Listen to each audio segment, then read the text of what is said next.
Am I audible to you all?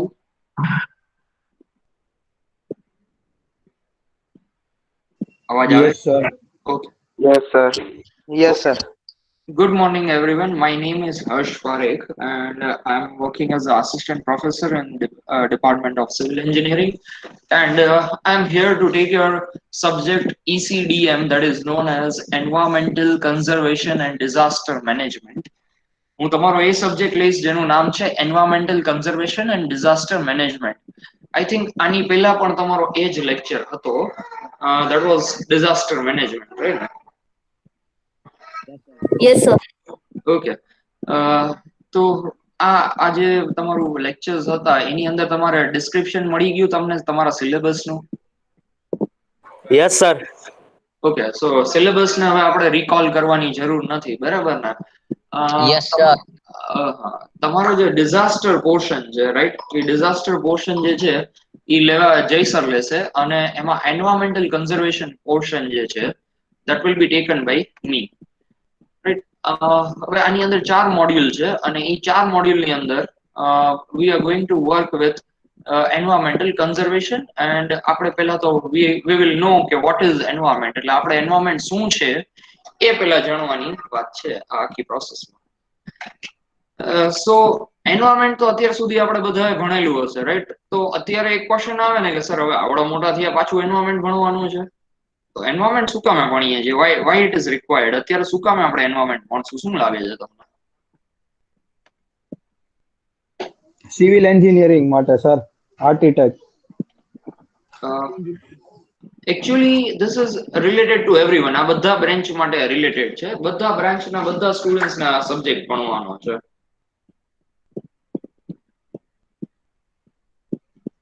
એવું નથી કે એક જ બ્રાન્ચનો કોઈ એક જ સ્ટુડન્ટ આ સબ્જેક્ટ ભણશે, but everyone is going to study this subject.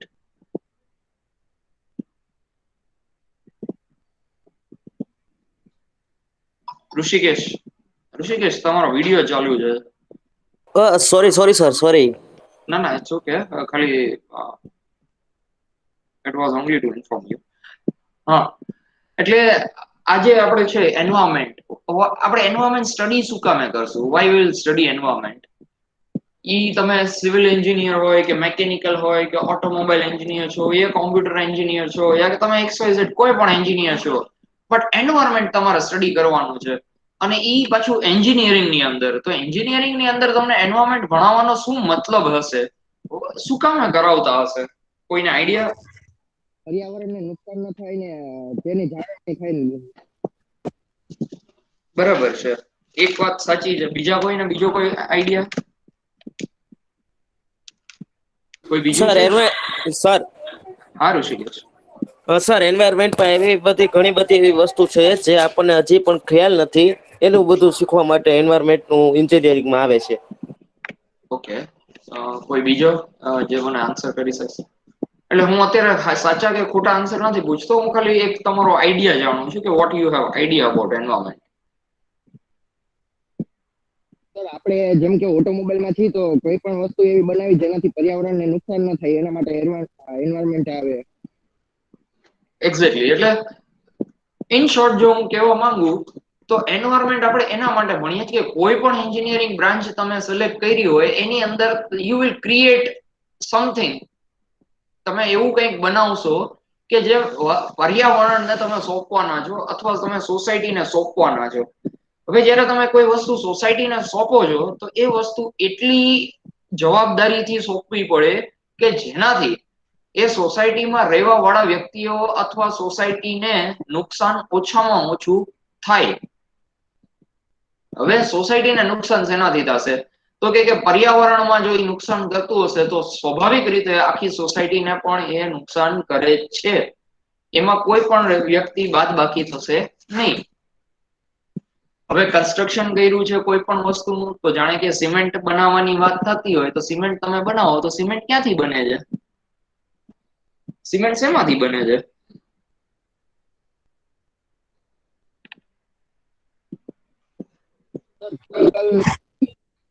હા, કેમિકલ્સ. લાઇમસ્ટોન, કેમિકલ્સ તો નહીં પણ નેચરલ લાઇમસ્ટોન્સ ની થી બનેલું હોય છે. લાઇમસ્ટોન એટલે કે ચૂના પથ્થર, આ એનો બેઝિક છે ચૂના પથ્થર.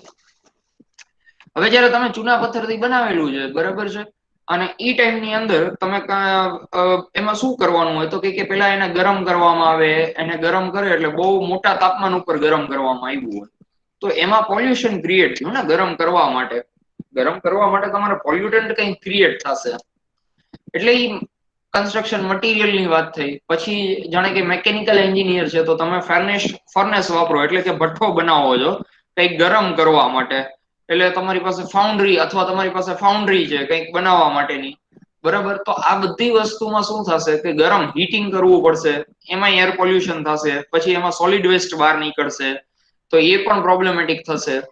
હવે તમારે એની જગ્યાએ ઓટોમોબાઈલ એન્જિનિયર છો તો તમારે શું થશે તો કે તમારે વેસ્ટ નીકળશે શેનો તો કે કાર્બન વેસ્ટ નીકળવાનો છે. શેમાંથી? તો તમારા પ્રોડક્શનમાં તો વેસ્ટ થવાનો જ છે, પણ પ્રોડક્શન કર્યા પછી જયારે એનો યુટિલિટી કરશું ત્યારે પણ વેસ્ટ ક્રિએટ થવાનો છે. એટલે ગાડી છે, ખટારો છે, જે પણ આપણે યુઝ કરવાના છીએ, જે આપણે યુઝ કરશું એના પોલ્યુશન થવાનું છે. તો આ વસ્તુ બધી એન્વાયરમેન્ટને ઇફેક્ટ કરતી હોય છે. હવે કદાચ એની જ જગ્યાએ કોમ્પ્યુટર એન્જિનિયર હોત તો એ લોકો જે કોમ્પ્યુટર્સ યુઝ કરીએ છીએ અત્યારે આપણે બરાબર, એનું લાઈફ સ્પાન શું છે 4 વર્ષ 5 વર્ષ. 5 વર્ષ પછી તમે કોમ્પ્યુટર નો કે ફોન નું હવે શું કરો છો? પેલા તો હજી વેચાઈ જતા સેકન્ડ હેન્ડમાં, હવે તો ફેંકી જ દેવાનો વારો આવે છે. હવે તમે એ ફેંકો છો એને કહેવાય ઈ વેસ્ટ. ઈ વેસ્ટ જે છે એ લેન્ડ પોલ્યુશનમાં બહુ એટલે બહુ મોટો પાયાનો અત્યારે પ્રોબ્લેમ છે. તો આ વસ્તુ as a engineer, as a creator of something, આપણી પાસે એટલી રિસ્પોન્સિબિલિટી હોવી જોઈએ કે આપણે એ વસ્તુને સ્પોઇલ ના કરીએ અને બને એટલું ઓછું કરીએ. ઘણી વાર થતું જોઈએ, એમાં કઈ ઓપ્શન ન હોય, પણ આપણે એવો ઓપ્શન ગોતી શકીએ કે ઓછું થાય. બરાબર. તો this is your first chapter and your first chapter is introduction to environment and environmental studies. હવે આ તમારો પહેલો ચેપ્ટર છે ઇન્ટ્રોડક્શન ટુ એન્વાયરમેન્ટ. જ્યારે હું એન્વાયરમેન્ટ ની વાત કરું છું તો તમે શું કહી શકો? What is environment?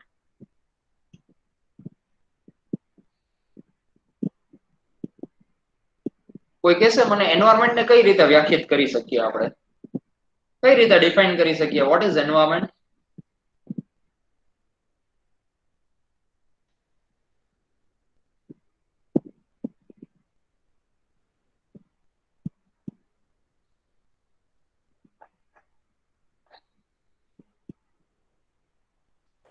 Sir yes. Sir, environment એવી વસ્તુ છે કે તેનાથી માણસોને, પશુ પક્ષીઓને, પછી નાના જીવ જંતુઓને જે ફાયદો થાય ને એને એન્વાયરમેન્ટ કહેવાય છે. જેમ કે સવારના પોરમાં આપણે વોકિંગ માટે નીકળીએ છીએ ત્યારે જે તાજી હવા નીકળે છે ને તે શરીર માટે સારું કહેવાય, એવાને એન્વાયરમેન્ટ કહેવાય. સર પંચ મહાભૂત તરીકે ટૂંકમાં પંચ મહાભૂત ને એન્વાયરમેન્ટ કહી શકું. ઓકે, એમાં કઈ કઈ વસ્તુ ઇન્વોલ્વ થઈ મનન? હવા, પાણી, હમ હમ અગ્નિ, આકાશ ને પૃથ્વી. બરાબર છે. હા કરણ. આપણી આજુબાજુ જે નેચરલ જે વસ્તુ એને એન્વાયરમેન્ટ કહી શકાય. નેચરલ તો ખરો, પણ તો આર્ટિફિશિયલ ને એન્વાયરમેન્ટમાં ઇન્ક્લુડ ન કરી શકાય? Sir, the surroundings around us. Exactly. આપણી આજુબાજુમાં જેટલી વસ્તુ છે એ બધું એન્વાયરમેન્ટ નો જ એક ભાગ છે. એમાં બે ટાઈપના એન્વાયરમેન્ટ છે, એક આર્ટિફિશિયલ એન્વાયરમેન્ટ છે અને એક નેચરલ એન્વાયરમેન્ટ છે. ફોર એક્ઝામ્પલ, હેત છે તો હેત એન્વાયરમેન્ટ નો એક પાર્ટ છે, એવી રીતે કરંટ પણ એન્વાયરમેન્ટ નો જ એક ભાગ છે. બરાબર છે? એવી રીતે મનન પણ એક એન્વાયરમેન્ટ નો જ ભાગ છે, હું પણ એક એન્વાયરમેન્ટ નો ભાગ છું. તમારી આજુબાજુમાં વૃક્ષ છે, તમારી આજુબાજુમાં બિલ્ડિંગ્સ છે, તો એ બિલ્ડિંગ એન્વાયરમેન્ટ નો જ ભાગ થઈ ગયો. હવે તમારી આજુબાજુમાં પક્ષી છે, વૃક્ષ છે, પાણી, નદી, ઝરણા, દરિયા, તો આ બધી વસ્તુ શેમાં આવે છે? તો બધી વસ્તુ ઇન્ક્લુડ થઈ છે એન્વાયરમેન્ટમાં. સો એન્વાયરમેન્ટ એટલે કે આપણી આજુબાજુમાં જે પણ વસ્તુ છે એ બધી એન્વાયરમેન્ટ આપણે લઈએ. એ પછી એનો બહુ મોટો વિસ્તાર થઈ છે. એ વિસ્તાર એટલે એનું બહુ મોટું એક્સપાન્શન થાય છે. એ આપણે જોશું કે એ એક્સપાન્શન શું શું થાય છે એનું. બરાબર છે? એક ઈ સ્ટેજ વાઇઝ આપણે જોતા જઈએ. So environment is a sum of total of element, factors and conditions in the surrounding which may have an impact on development, action or survival of organisms or group of organisms such as human being, animal, insects, fish, aquatic life, બધી વસ્તુ, trees, everything. તો આ બધી વસ્તુ include થઈ જાય આની અંદર, બરાબર? That is known as environment. Sir Yes. Sir આ બધું લખવાનું છે નોટબુકમાં? Actually it is not required to. હું છે ને આ તમારી તમને લોગિન કઈ રીતે કરવાનું જે વાત થઈ ગઈ ને, ના સર ઈ નથી થઈ. ઓકે, તો તમને છે ને તમારું એક લોગિન આઈડી આવી છે, એ લોગિન આઈડી માંથી તમને આ બધા મટીરિયલ મળી જશે. મીનવાઇલ તમારું લોગિન આઈડી અને એપ્લિકેશન નું તમને જ્યારે ઇન્ટ્રોડક્શન આપ્યું નથી ત્યાં સુધી હું તમને વોટ્સએપમાં ફોરવર્ડ કરી દઈશ, એટલે you don't need to write this, બરાબર છે? એટલે સર અત્યારે તો આ લખવાની જરૂર નથી ને? ના ના ના ના, મારા સબ્જેક્ટમાં હું પર્ટિક્યુલરલી ના પાડીશ કે લખવાની કોઈ જરૂર નથી.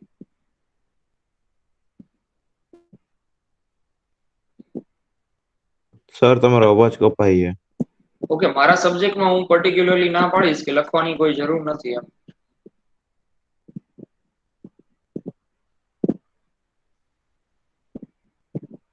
તો સર એપ્લિકેશન નું અમને ક્યારે ખબર પડશે બધું?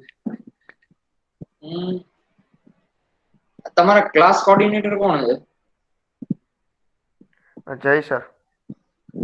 જય સર છે. ઓકે, સો આઈ લેટ હિમ નો. સર નો નો નો સર, જય સર નથી. ના ના ઋષિકેશ, તમારા બધાના અલગ છે. ઓકે ઓકે બેયના અલગ અલગ છે, એમાં કઈ વાંધો નથી. તો જય સર ભેગું એકવાર કમ્યુનિકેટ કરી લઈશ, અને તમને એ લોકો સેશન હશે તમારો ત્યારે તમને એકવાર વાત કરશે તમારે કઈ એપ્લિકેશન ડાઉનલોડ કરવાની છે અને એ એપ્લિકેશનમાં કઈ રીતે તમને બધો ડેટા મળી જશે. સર ઓલી મારવાડી યુનિવર્સિટી વાળી એપ્લિકેશન તો અમને ડાઉનલોડ કરાવી છે. હા, તો એમાં ડેટા હોય છે બધો, ઈ કન્ટેન્ટ કરીને લખેલું છે. એમાં નથી મળતું સર, એમાં ટ્રાય કરી ઈ કન્ટેન્ટમાં જઈને. એટલે એવું ન હોય, હજી તો તમારા લેક્ચર્સ ચાલુ છે ને, તમારા કમ્પ્લીટ થશે લેક્ચર્સ પછી તમને મળશે.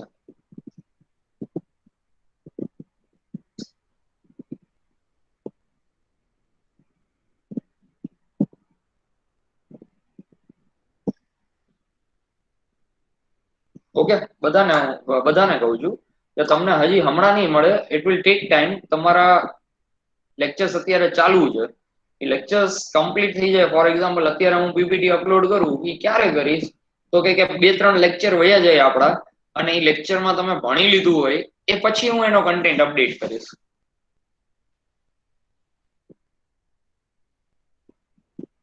એટલે વારાફરતી વારા મળી જશે. Okay okay step wise. Sir આ વિડીયોઝ તમને છે ને ડાયરેક્ટલી લિંક એની તમને તમારા કન્ટેન્ટમાં મળી જશે, વિડીયો લિંક્સ કરીને. એટલે જાણે કે આજે હું લેક્ચર લઉં તો આજે હું વિડીયો લિંક તમને હું મૂકી દઉં, એટલે તમારી અટેન્ડન્સ જે હોય એની સાથે ઈ કન્ટેન્ટનું છે ઈ કન્ટેન્ટમાં ડાયરેક્ટલી તમને મળી જશે. અહીંયા વિડીયોની લિંક જ હશે ડાયરેક્ટલી.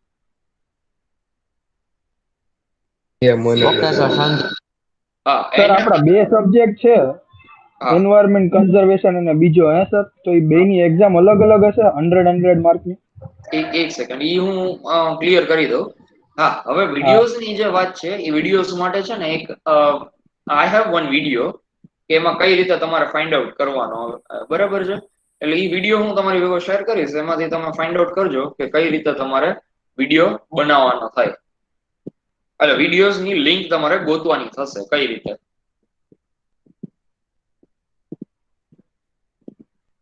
એટલે એક વિડીયો તમને આખો ડેમોન્સ્ટ્રેશન લેવલે શો કરશે, બરાબર છે? ઓકે, તો હવે વાત કરીએ આપણે. ઓકે, મને તો તમે, મારે તો નેટવર્ક વ્યવસ્થિત છે, મને બીજા કોઈને અવાજ કટ થાય છે મારો? ના ના સર નથી થતો. ના નથી થતો સર, ઓકે છે તમારો અવાજ. બરોબર જ છે. ઓકે,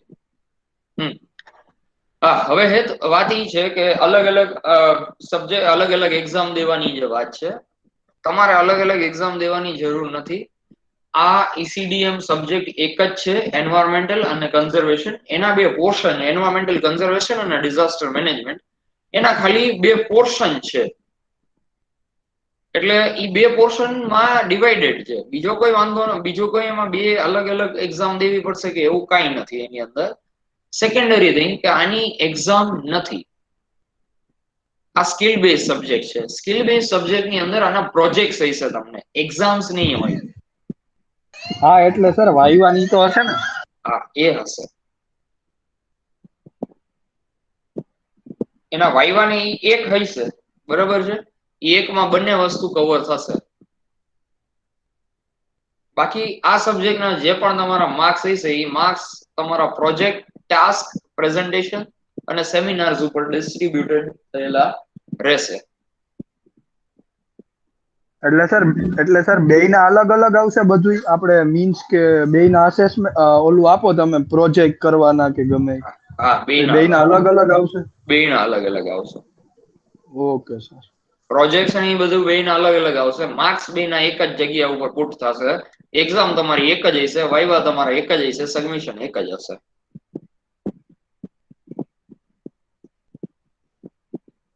ઓકે, સો આપણે એન્વાયરમેન્ટ ઉપર હતા, બરાબર છે. તો એન્વાયરમેન્ટ એટલે આપણે જેમ ડિસ્કસ કર્યું એમ કે everything surrounding to us, that is known as environment. ઈ સાયકલમાં ડેવલપમેન્ટ એક્શન જે છે, સર્વાઈવલ છે કેના, તો કે ઓર્ગેનિઝમ્સ, ગ્રુપ ઓફ ઓર્ગેનિઝમ્સ અથવા હ્યુમન બીંગ, એટલે કે આપણા. તો એ બધી વસ્તુ એની અંદર ઇન્ક્લુડ થઈ છે, right? So this is what we can say environment is. તો આ જે છે ઈ environment છે. હવે it can also be defined as the external surrounding and condition which directly or indirectly affect living organisms. તો એને બીજા શબ્દમાં એવી રીતે પણ કહેવાય શકે છે કે એક આખી બહારી દુનિયા, કે જે દુનિયા જીવિત જીવાણો જે છે, એટલે કે હ્યુમન બીંગ્સ અથવા પક્ષીઓ, પ્રાણીઓ, એના ડાયરેક્ટલી અથવા ઇનડાયરેક્ટલી અફેક્ટ કરતી હોય, તો એ પણ એન્વાયરમેન્ટ જ ગણાય છે. ઓકે, એન્વાયરમેન્ટમાં બે પ્રકારની વસ્તુ કન્સિસ્ટ કરતી હોય છે. એક છે એ બાયોટિક ફેક્ટર્સ હોય છે અને બીજો છે એ એબાયોટિક ફેક્ટર્સ છે. બાયોટિક એટલે કે બાયો કેને કહેવાય, તો કે જીવસૃષ્ટિની વાત છે. તો જેમાં લિવિંગ કમ્પોનન્ટ્સ આવે, એટલે જીવિત કમ્પોનન્ટ આવે, એ બધી વસ્તુ કઈ છે, તો કે ઈ બાયોટિક એન્વાયરમેન્ટ છે. અને એબાયોટિક એન્વાયરમેન્ટ કેને કહેવાય, કે જેની અંદર નોન લિવિંગ કમ્પોનન્ટ્સ ઇન્ક્લુડ થતા હોય. હવે મને કહેશે કોઈ કે બાયોટિકમાં શું શું આવશે અને એબાયોટિકમાં શું શું આવશે? એનિમલ્સ ને ગમે તે આવે, ને અબાયોટિકમાં પ્લાસ્ટિક ને એવું. ઓકે, બિલ્ડિંગ છે તો it is a part of abiotic component. રેતી છે, પછી માઉન્ટેન્સ છે, પછી પથરાઓ છે, નદીઓ છે, ઝરણાઓ છે, દરિયો છે, બરોબર. તો આ બધી વસ્તુ શું છે? આ છે તો એન્વાયરમેન્ટ જ, પણ એ બાયોટિક છે, જીવસૃષ્ટિ નથી, પણ એ જીવસૃષ્ટિને અફેક્ટ કરે છે, એટલે એ એન્વાયરમેન્ટ નો એક ભાગ તો છે જ, બરાબર.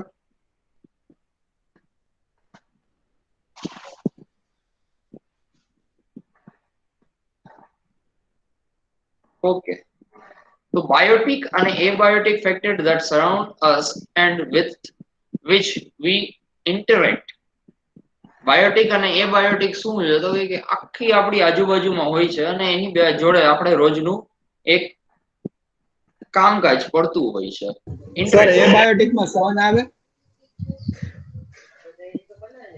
સન એકચ્યુઅલી આપણે છે ને એન્વાયરમેન્ટ ની જયારે ડિસ્ક્રિપ્શન કરીએ છીએ, ત્યારે અત્યારે આપણા લેવલ ઉપર અર્થ અને અર્થના સરફેસ અને અર્થના સ્પીયર્સ સુધીની વાત કરીએ છીએ. Okay sir.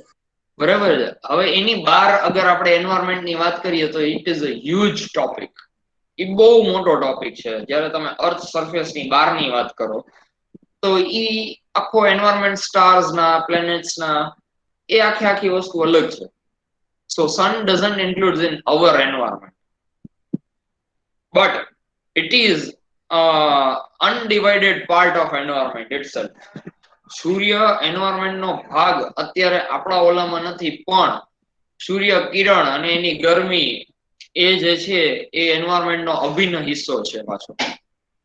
કારણ કે એ આપણા સરફેસ ઉપર પડે છે અને સરફેસ ઉપર આવે છે.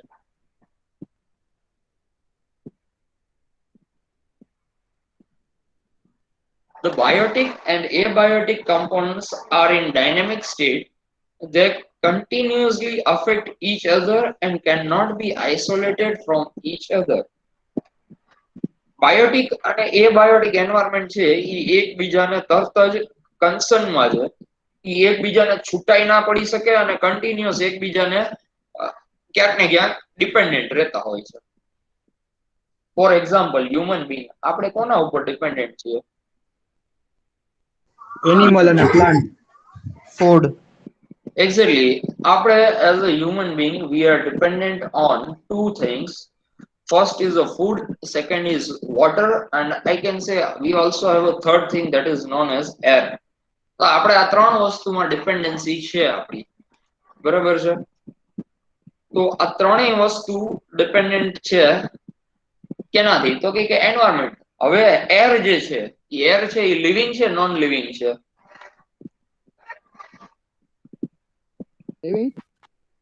હવા છે એ જીવિત છે કે અજીવિત છે? અજીવિત. Non living. જીવિત છે સર. આજીવિત છે સર. ઓકે. હવા જે છે ઈ લિવિંગ નથી, ઈ નોન લિવિંગ છે. હવા જે છે ઈ જીવિત નથી, બરાબર? ઈ નિર્જીવ વસ્તુ છે, એની અંદર પ્રાણ નથી કોઈ જાતના, બરાબર છે? એટલે ઈ નિર્જીવ કહેવાય. એક અંશે આપણે વાત કરીએ તો એને નિર્જીવ કહેવાય. હવે ઈ નિર્જીવ છે તો ઈ શું છે? તો કે ઈ એટલી જરૂરી વસ્તુ છે કે જે આપણે તો જોશે જ, ભલે ઈ નિર્જીવ છે પણ આપણું જીવ એની ઉપર ટકેલું છે, બરાબર ને? કોઈને હાલશે હવા વગર? ના સર. નો સર. તો હવા વગર આપણે ચાલવાનું નથી. શું કામ નથી ચાલવાનું? કારણ કે આપણી જીવ આપણો હવા ઉપર ડિપેન્ડન્ટ છે. એવી જ રીતે પાણી છે, નિર્જીવ વસ્તુ છે, તો એ આપણે નહીં ચાલે. ઓકે, ફૂડ ગ્રેન્સ જે છે અથવા પ્રાણીઓ છે એ આપણે જીવિત વસ્તુ કહીએ છીએ. અમુક જે નોનવેજ હોય છે એ પ્રાણીઓ ખાતા હોય છે, અને જે જીવિત છે એ ગ્રેન્સ અને વીટ્સ ને ઓટ્સ અને એ બધી વસ્તુ ખાતા હોઈએ છીએ આપણે, કઠોળ ને એવી બધી વસ્તુ, બરાબર? તો આ આપણી આખી જીવ સૃષ્ટિ એક અથવા બીજી વસ્તુ ઉપર ડિપેન્ડન્ટ જ છે. અને એમાં જીવ, નિર્જીવ અને જીવિત વસ્તુ બે ઉપર ડિપેન્ડન્ટ રહેતી હોઈએ છીએ આપણે. તો આ વસ્તુ કહેવા માંગે છે. હવે બાયોટિક અને એબાયોટિકમાં ખાલી એક આપણે ડિસ્ક્રિપ્શન કર્યા, ડિસ્ટિંગ્વિશ કર્યા છે અને ક્લાસિફાઈ કર્યા છે. તો બાયોટિક ફેક્ટર્સમાં કોણ છે? તો કે living organisms, plants, animal and micro organism. Micro organism એટલે નાના જીવાણુ, જેમ ફંગસ છે, આલ્ગી છે, બેક્ટેરિયા છે, વાયરસ છે, બરાબર? બેક્ટેરિયા જે છે ઈ શું, બેક્ટેરિયા જે છે ઈ કેવું છે? હાર્મફુલ ઓર્ગેનિઝમ્સ છે કે યુઝફુલ ઓર્ગેનિઝમ્સ છે? હાર્મફુલ. બંને છે સર. યુઝફુલ સર બે both useful and eco harmful. Friendly છે. એક્ઝેક્ટલી. સો બેક્ટેરિયા છે એ છે ને એન્વાયરમેન્ટ નો એક અજુકતો પાર્ટ છે, અભિન્ન હિસ્સો છે, એટલે અનડિવાઇડેડ પાર્ટ છે. શું કામે? કારણ કે એ જે છે, મતલબ બેક્ટેરિયા કન્વર્ઝેશનમાં બહુ મોટો ભાગ પ્લે કરે છે. જાણે કે તમે બાયોમાસ એટલે કે માણસને જમીનની અંદર દાટો તો એને ખવાણનું કામ બેક્ટેરિયા કરે છે, બરાબર? એમાંથી એને કન્વર્ટ કરવાનું કામ બેક્ટેરિયા કરે છે. તો બેક્ટેરિયાના બહુ મોટા કામ છે આખી સાયકલ કન્ટિન્યુ કરવા માટે. અને ઈ જીવાણુ જે છે તો ઈ એક પાર્ટ છે. Although viruses are always bad, viruses કોઈ દિવસ સારા ના હોય, પણ આ એક સારું હોઈ શકે છે. બેક્ટેરિયા સારા અને ખરાબ બંને પણ હોઈ શકે છે. સર ફર્ટિલાઇઝર માં ને એમાંય કામ લાગે ને? ફર્ટિલાઇઝર ડિપેન્ડ કરે. તમે ઓર્ગેનિક ફર્ટિલાઇઝર બનાવો છો તો બેક્ટેરિયા જે છે એ ખૂબ કામ લાગે છે. બેક્ટેરિયા જ્યારે બાયોમાસ ને જ્યાં સુધી બેક્ટેરિયા ન હોય એની અંદર ત્યાં સુધી બાયોમાસ ડિગ્રેડ થઈ અને સારા કામમાં કોઈ દી મતલબ ખાતર તરીકે કોઈ દી કન્વર્ટ થશે જ નહીં.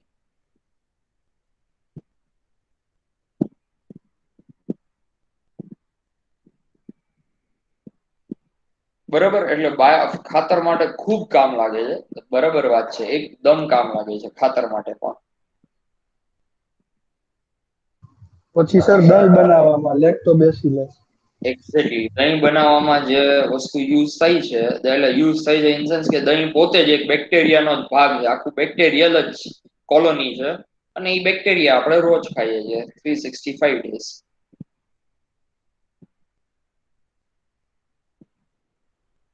બરાબર, તો that is good bacteria. Now why it is good bacteria? Because it is used. શેમાં યુઝ થઈ છે તો કે યુઝ થઈ છે તમારા પાચન ક્રિયામાં. તમને પાંચન થવા માટે ખૂબ કામ લાગે છે દહીં.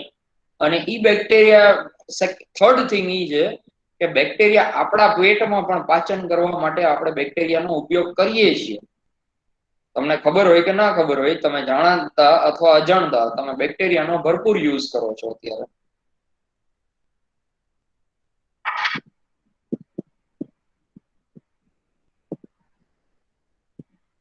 આપણા પેટની અંદર બેક્ટેરિયા હોય, અને બેક્ટેરિયા જે દિવસે મરી જાય પેટની અંદર તે દિવસે લૂઝ મોશન થઈ જાય આપણે. તો આ બધી વસ્તુ એકબીજાને ડિપેન્ડન્ટ છે અને એન્વાયરમેન્ટનો એક પાર્ટ છે. હવે એ જ રીતે એન્વાયરમેન્ટનો એક પાર્ટ તરીકે આપણે ગણીએ તો બાયોટિક ફેક્ટર્સમાં, એબાયોટિક ફેક્ટર્સમાં વોટર છે, સોઇલ છે, મિનરલ્સ છે, ગેસીસ છે. તો આ બધી વસ્તુ એવી છે કે વાત સાચી છે કે આ બધી વસ્તુ છે, ઓઇલ છે, ગેસીસ છે, મિનરલ્સ છે, પણ એ જીવિત નથી, એ નિર્જીવ છે. બરાબર છે. પછી ટેમ્પરેચર છે, હ્યુમિડિટી છે, વિન્ડ છે, તો એ જીવિત નથી, એ નિર્જીવ છે. બરાબર. સો આ બધી વસ્તુ આની ઉપર ડિપેન્ડન્ટ છે. આ બધી વસ્તુ શું છે તો કે એબાયોટિક ફેક્ટર્સ છે. બટ એબાયોટિક ફેક્ટર્સ ઉપર બાયોટિક ફેક્ટર્સ જે છે એ ડિપેન્ડન્ટ છે. એટલે કે ગેસીસ જે છે એ જરૂરી છે, પાણી જે છે એ પણ જરૂરી છે, સોઇલ જે છે એ પણ જરૂરી છે, એની અંદર ખનિજ જે છે એ પણ જરૂરી છે. તો આ બધી વસ્તુ એકબીજા ઉપર ડિપેન્ડન્ટ, રાઈટ? લાઇટ છે, ટેમ્પરેચર, હ્યુમિડિટી, વિન્ડ, બધી વસ્તુ જરૂરી છે. જીવસૃષ્ટિનો એક ભાગ છે, એન્વાયરમેન્ટનો એક અભિન્ન હિસ્સો છે, પણ ઈ નિર્જીવ છે. બસ ધેટ્સ ઇટ. એટલે ખાલી જીવિત વસ્તુ હોય એ જ એન્વાયરમેન્ટ નથી, નિર્જીવ વસ્તુ પણ એન્વાયરમેન્ટ છે.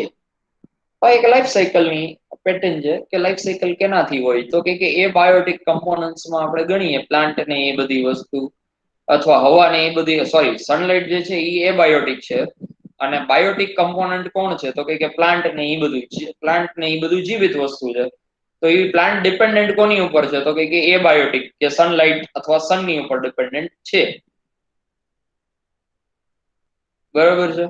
તો ઈ બધી જે બનશે પ્લાન્ટ, ઈ એને કોણ છે તો કે હાર્બીવોરસ છે, કે જે ઘાસચારો ખાય છે એની ઉપર ડિપેન્ડન્ટ છે. ઈ એની ઉપર ડિપેન્ડન્ટ છે. અને ઈ આ હાર્નિવોરસ છે એની ઉપર કોણ છે? કાર્નિવોરસ, કે જે માંસ ખાય છે એવા જીવાણો છે, ઈ એની ઉપર ડિપેન્ડન્ટ છે. ઈ જ અગેન ડિપેન્ડન્ટ છે ફંગસ માટે. અને ઈ જ અગેન ડિપેન્ડન્ટ છે, હીટ જ ડિપેન્ડન્ટ છે કોના માટે તો કે વોટર સાયકલ અને ક્લાઇમેટ સાયકલને મેન્ટેન કરવા માટે. તો આ બધી વસ્તુ એક ચેઇન કમ્પ્લીટ કરી અને શું બનાવે છે? Environment, right? It creates a environment. Now our environment consists of three things: atmosphere, hydrosphere, lithosphere and biosphere. બરાબર, આ ચાર વસ્તુ ખબર છે કોઈને?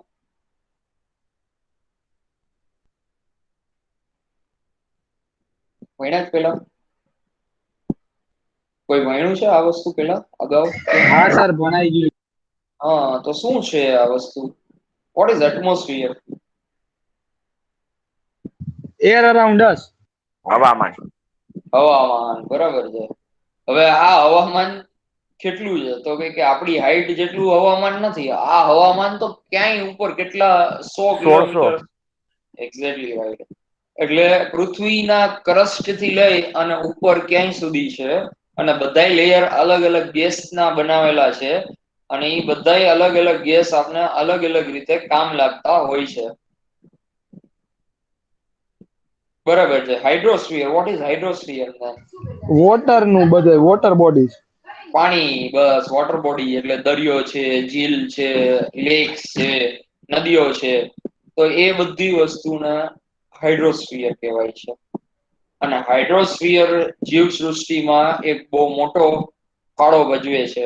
એનું કારણ છે કારણ કે પૃથ્વીમાં કેટલા ટકા પાણી છે? પૃથ્વી પોતે 80%. 72% જે છે એ શું છે? પાણી છે, અને બાકી પર્સન્ટેજ જે છે એ લેન્ડ છે. એટલે જીવસૃષ્ટિનો મોટામાં મોટો અથવા એન્વાયરમેન્ટનો મોટામાં મોટો ભાગ કોણ છે? હાઇડ્રોસ્ફિયર છે. અત્યારે આપણા એન્વાયરમેન્ટનો બહુ મોટો ભાગ છે. એવી જ રીતે આગળ આપણે જઈએ તો લિથોસ્ફિયર ની વાત છે. વોટ ઇઝ લિથોસ્ફિયર નાઉ? આપણે આઉટર જમીન પાર્ટ ધરતી. Of the earth. લિથોસ્ફિયર એટલે outer crust of earth or upper crust of earth, અથવા કે જમીન જે સોલિડ પાર્ટ છે એને લિથોસ્ફિયર કહેવાય. હવે ઈ ઉપરનો ક્રસ્ટ, ઈ ઉપરના ક્રસ્ટ ની નીચેનો ક્રસ્ટ, એની નીચેનો ક્રસ્ટ, એની નીચેનો ક્રસ્ટ, આ બધા લિથોસ્ફિયર ના જ એક ભાગ છે. અને biosphere. Now what is biosphere? That is the last one. આપણે living organism.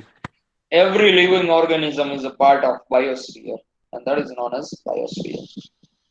That's very good. Okay. So I'll not go with that. We'll go with the atmosphere first.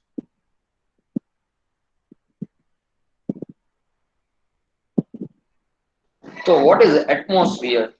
Now I can say atmosphere is a mixture of gases. ઘણા બધા gases નો ભેગું કરી અને બનાવેલી એક વસ્તુ છે, એનું નામ છે atmosphere. Atmosphere ના ઘણા બધા components છે, right? એમાં stratosphere, mesosphere, ઘણા બધા અલગ અલગ સ્ફિયર, બીજા પણ 5 સ્ફિયર એમાં ઇન્ક્લુડ થઈ છે. એની અંદર આ શું છે? તો it is a mixture of various gases, water vapor, and subatomic particles that entirely covers the earth, expecting outward several thousand kilometer.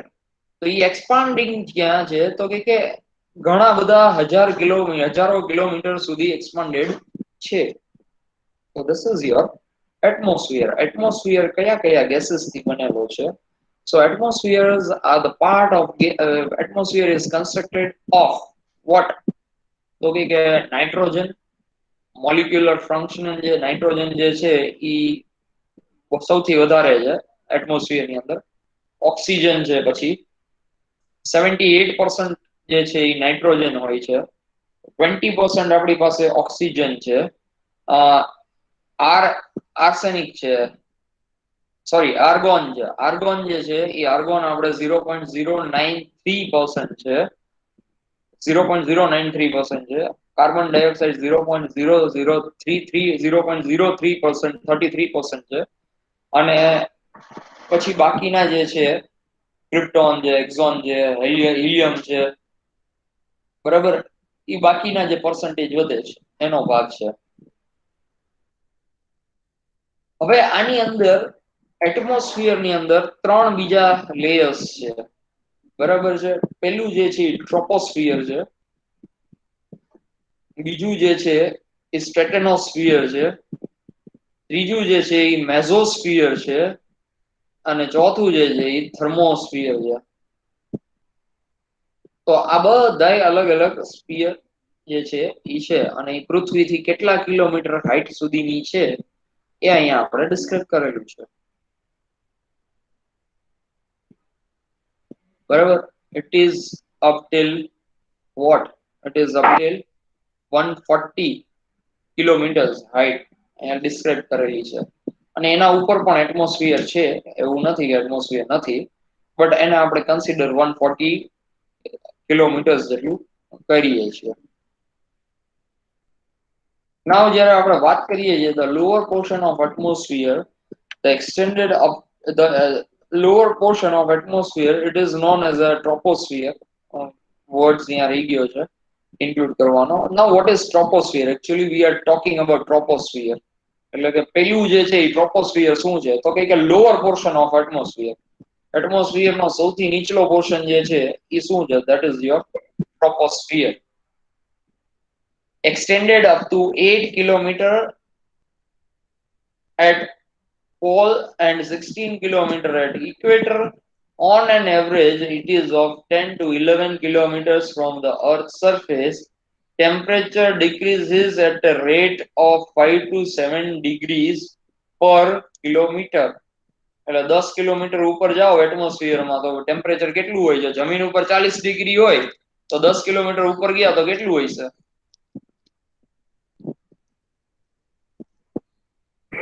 5-4 kilometre 5-4 અંશ સેલ્સિયસ હશે સાહેબ. બરાબર છે.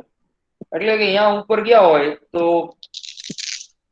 ડિક્રીઝ થાય બહુ મોટા લેવલ ઉપર, એટલે 7 ડિગ્રી 1 કિલોમીટર 7 ડિગ્રી નો ફેર પડતો હોય તો 10 કિલોમીટર 70 ડિગ્રી નો ફેર પડે તો એ માઇનસમાં વહી જાય તમારું ટેમ્પરેચર, રાઈટ? એટલે જેમ ઉપર જાય જેમ ઠંડુ થતું જાય છે એવું આ ડિસ્ક્રાઇબ કરે છે આપણે, બરાબર છે?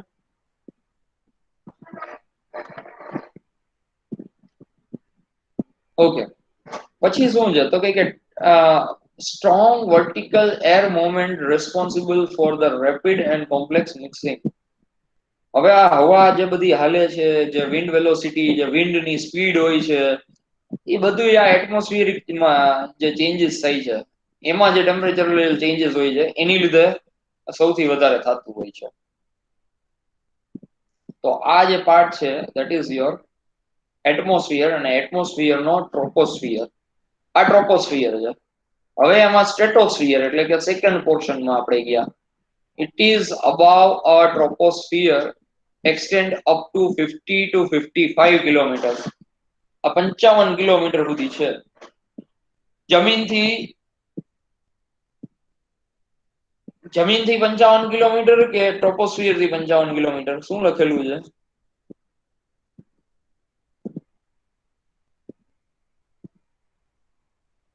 ટ્રોપોસ્ફિયર થી 55. ટ્રોપોસ્ફિયર થી 55 કિલોમીટર છે. 50 થી 55 કિલોમીટર ટ્રોપોસ્ફિયર થી નહીં, પણ જમીનથી, સોરી જમીનથી છે. જમીનથી 55 થી 50 કિલોમીટર ઉપર છે આ, that is known as troposphere. 10 kilometre થી પછી અને 55 કિલોમીટર સુધી આ જે છે એ સ્ટ્રેટોસ્ફિયર છે.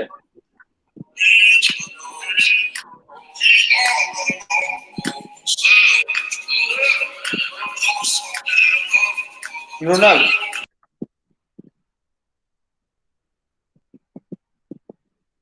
મુરલી, મુરલી,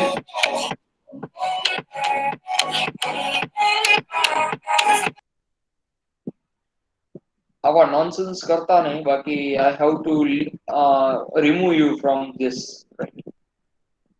મેક શ્યોર કે તમે ભલે આઈ નો કે તમે તો નહીં જ કરો, પણ કોઈ આવું આવે તો પછી તમને મારે હંમેશા માટે રિમૂવ કરી દેવું પડશે. Okay, up to the above 20 kilometer temperature remains constant and then the increase with the increase in height. હવે અહીંયા ઉપર જાઓ એટલે ટેમ્પરેચર પાછું વધતું જાય, ગરમી વધતી જાય સ્ટ્રેટોસ્ફિયરમાં.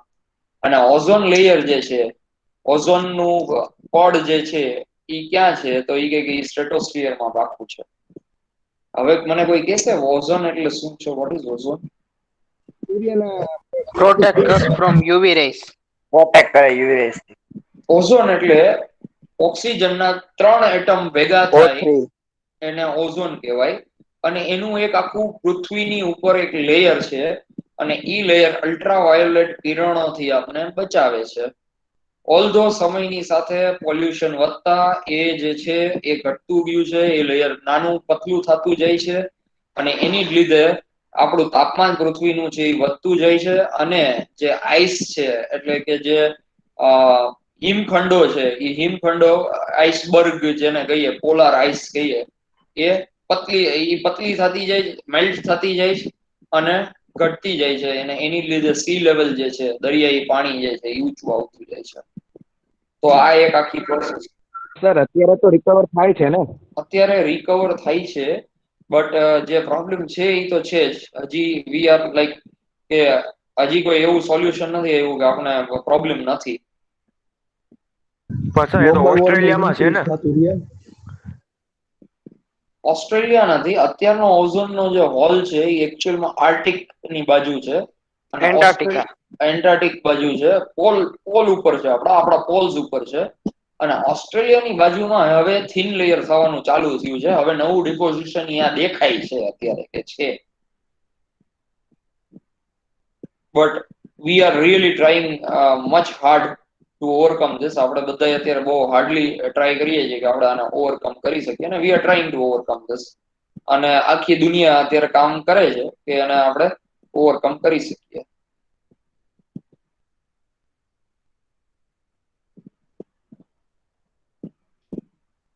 ઓકે, અને ઓઝોન જે છે એ વાત આવે છે કે એ રિકવર થાય છે, અને ઘણું બધું રિકવર થયું. લોકડાઉન ની અંદર તો બહુ રિકવરી હતી ને, these are the things, but it is yet not in that level કે એ આપણે ક્યાંય પણ રિકવરી સારી દેખાય, કે અથવા કે એ ગુડ ન્યૂઝ તરીકે અત્યારે લઈ શકાય એવું નથી. વિથ અ ટાઈમ આ ખબર પડશે કે વધારે બગડે છે કે વધારે સુધરે છે, with a time. Sir ozone layer તૂટી તો ગયું ને બધું? ના, બધું નથી તૂટ્યું, એમાં ખાલી એક હોલ પડ્યો છે એક જ જગ્યા ઉપર. કેમ કે ઓલી અલ્ટ્રાવાયોલેટ રેસ તો બહુ હાર્મ કરે ને પછી નીચે. એટલે અલ્ટ્રાવાયોલેટ રેઝ નીચે હોય તો તમને હાર્મ એટલું કરશે કે એક તો તમને કેન્સર કરશે, સ્કિનના ડિસીઝીસ થશે, બરાબર. અને જે આપણો પાક છે એ બદલી નાખશે, આપણા જે સિઝન્સ છે એ આખી ચેન્જ કરી નાખશે. સો એવા બધા ઘણા બધા પ્રોબ્લેમ્સ તો છે.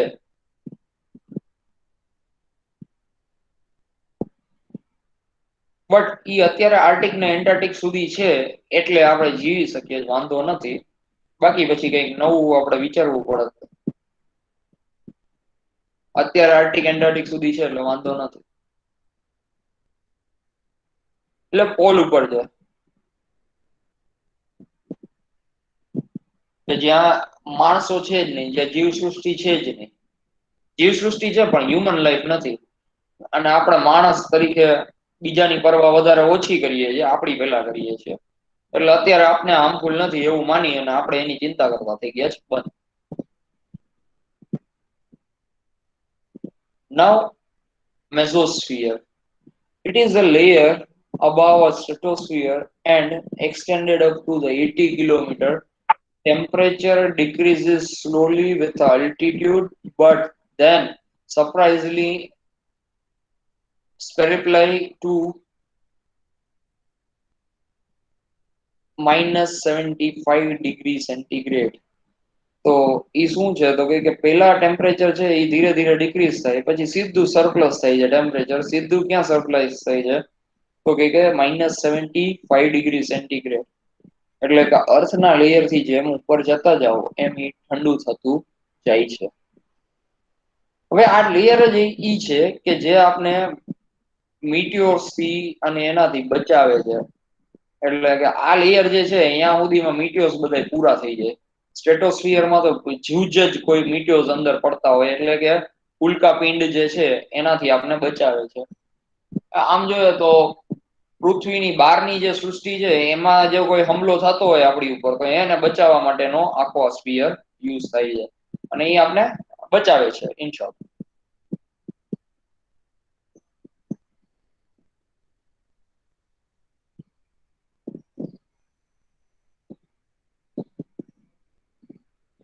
બરાબર છે. So this is a mesosphere. Now we are coming to thermosphere. Thermosphere જે છે temperature increases rapidly with the increase in height Heating of this layer is due to the absorption of solar energy, and within the thermosphere in this layer of charge, particularly known as a ionosphere. આની અંદર electro charge હોય છે, એટલે આ જે છે એને આયનોસ્ફિયર પણ કહેવાય છે, થર્મોસ્ફિયર. આનું ટેમ્પરેચર બહુ હાઈ હોય છે આયનોસ્ફિયર નું, અને 50 ડિગ્રી સેન્ટીગ્રેડ સુધી અહીંયા ટેમ્પરેચર હોય છે, કદાચ એનાથી હાયર પણ જતું જાય, જેમ ઉપર જતું જાય એમ.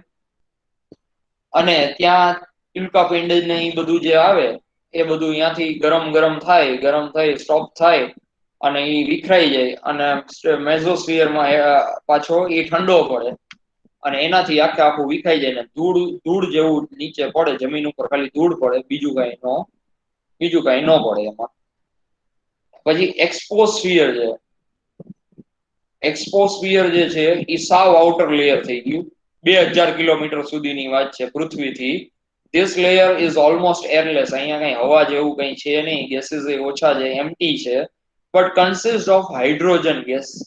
હાઇડ્રોજન ગેસ જે છે એ આયોનાઇઝ સ્ટેટમાં એ જગ્યા ઉપર છે, અને contains and it is having a very high temperature. અને હાઈ ટેમ્પરેચર છે 1200 ડિગ્રી સેલ્સિયસ જેટલું, એટલે બહુ ઉપર, એટલે બહુ હાઈ ટેમ્પરેચર છે. એ 1200 ડિગ્રી સેલ્સિયસ જે છે એ ડાયરેક્ટ સન હીટ જે છે એને અબ્ઝોર્બ કરે છે, અને આપણા સુધી બેરેબલ, એટલે કે આપણે સહન કરી શકીએ એટલી હીટ આપણે પહોંચાડે છે. તો આ કામ એક્ઝોસ્ફિયર કરે છે. એક્ઝોસ્ફિયર બરાબર છે. તો આ જે છે એ એટમોસ્ફિયર ની આખું જનરેશન છે. ટુડે આપણે અહીં સુધી રાખીએ. આપણે હાઇડ્રોસ્ફિયર જે છે એ હવે સ્ટાર્ટ નેક્સ્ટ લેક્ચરમાં કરશું. બરાબર છે. અહીં સુધી કોઈને કઈ ક્વેરી હોય તો.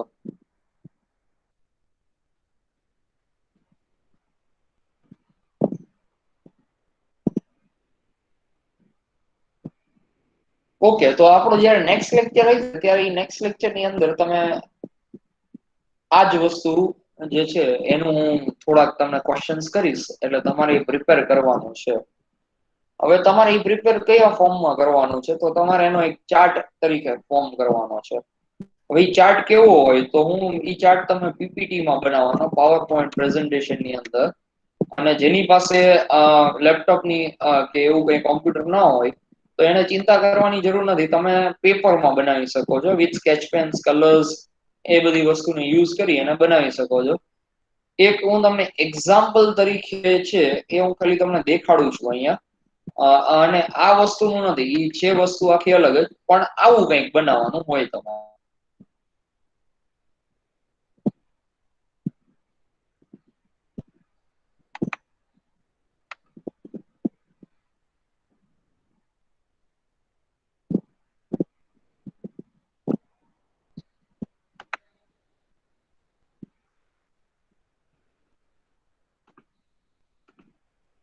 સી આ છે ને આવા ફોર્મમાં તમારે બનાવવાનું હોય, એટલે આમાં કઈ બીજું હોતું નથી. અલગ અલગ વસ્તુ તમે એડ કરી શકો. જાણે કે અહીંયા એટમોસ્ફિયર બનાવ્યું, અહીંયા સ્ટ્રેટોસ્ફિયર કર્યું, અહીંયા એક્ઝોસ્ફિયર કર્યું, તો આવી વસ્તુ બધી બનાવી શકાય છે. બરાબર. આ એક એક્ઝામ્પલ છે, બીજું કઈ નથી. સોલાર એફિશિયન્સી નું એક પ્રેઝન્ટેશન છે, તો એનું એક એક્ઝામ્પલ છે. 1 2 3 4 5, એટલે આપણે 4 5 વસ્તુ આવતી હોય તો 5 વસ્તુ ઇન્ક્લુડ થશે. એના તમને ઓનલાઈન તમને લેયર્સ ના ફોટોગ્રાફ મળી જશે. એની અંદર કયું સર પાવર પોઈન્ટમાં થશે ને તૈયાર? આ પાવર પોઈન્ટમાં તૈયાર થશે. Okay sir.